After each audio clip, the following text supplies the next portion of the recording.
Okay, grade 11. So this is just a quick video for um, regarding Excel for tomorrow. So you will see here that we've got a quick web workbook that has employees in it. We've got 10 different employees here with their ages as well as the department they work in. And these are just four of the functions that you, or five technically, that you can look at for tomorrow, as well as there is a part 2 of this video as well with some more functions and things that you can expect. Now here you can see quickly I've just named 5 different functions here, and these are the 5 that we are going to use for these options. And also a part just to show is the reason why this one has 2 is because there's 2 ways of calculating this option. Now as I said, we've got these 10 people here. They are in either the tech, the support, the marketing, or the admin department. And we are going to use these functions to quickly find out what's the number of these employees in the tech department specifically, how much of the total amount of employees that we have, who's the second youngest, as well as the oldest person in the office. Now, to start this off, we are going to use our COUNTIF function. Now in this video and the next we are using different versions of the count formula. So we are using COUNTIF for this one since we have a criteria that we want to measure against. So all formulas and functions that we are going to use, just a reminder, start them with a equal sign. So we say equals, we type in COUNTIF, and then you can either double click here on COUNTIF or you can put a bracket in. No matter which way it works, both are correct.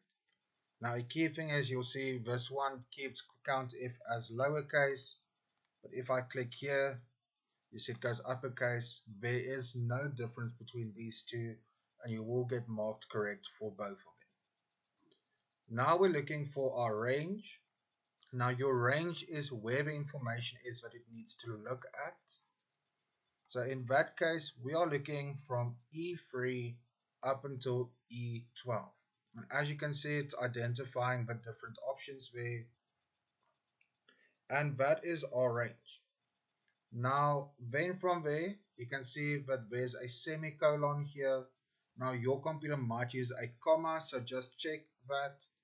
But if I put a semicolon, you will see that the criteria area gets bolded. Now the reason why that is because we do have criteria that we want to count specifically. And a reminder, whenever you are using text, like tech for instance, or support or marketing or admin, we put that in quotation marks so that Excel sees it as text rather than seeing it only as a piece of information it needs to look at. So we do this, we close our bracket, and we press the enter button, and you will see here currently there are 4 people in our tech department. However, if I decided, okay, but this Ruan has gone from the tech department into our support department, you will see that our option that had 4 in it now went down to 3. So then from there we are using our COUNTA function. Now count A just means that it's going to count every single cell that has either a number or text in it. However, it's not going to count the cells which are blank. So if I do this, starting once again with our equal sign, say in count A, open my bracket, and this time we are going to select any of these ranges because all of these have all the information filled in. So we will get 10 people for each option no matter which column you use, unless specified. So then our third one for this option is going to look at finding out who's the second youngest employee. Now, if it was the youngest one, we could have used our min function. However, since it's the second youngest person, we are looking at our small function. So we are going to say equals small and open our bracket. Now we have what we call an array. An array is basically the same as our range, but just where should they look for this number. Now a key thing is we can't get it in column B, C or E, since we are looking specifically at the age, which is number related. So we have this information here, and then the next part is we're going to put our semicolon, and then you'll see that there is a K there. Now all what that K just means is how much or how many people should there be on this range that we're looking for. So if you're looking for the second smallest like we are currently, or the second youngest, we are going to say 2. If you're looking for the fourth youngest, you'll say 4. And this is just a way in which you can say, I've got this range of information. How can I actually find out who's second, third, fourth, and so forth? So if I do this, press enter, you will see that our second youngest employee is 21. And that makes sense because our youngest one is with Yukia, and our second youngest is Gerda.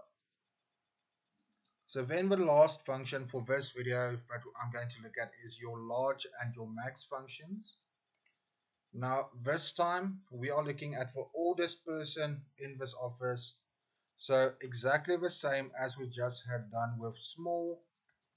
You say large, and once again it looks for a K largest value in a data set. So we are looking once again at the age range. We are looking at, and this time because it's for oldest person, we are going to say 1. We're going to close our bracket and we're going to press enter. Now we see this, that it's Lulama here, and the reason why I once again said that there is also the max function is because since we are looking at the oldest person in the office, if I say max, you see that it returns the largest value in a set of range. I go here and select this range here. You see that there isn't a second part like a criteria or a specific term in this one. We press enter, and you can see it's exactly the same information we just received. So that is it for part 1.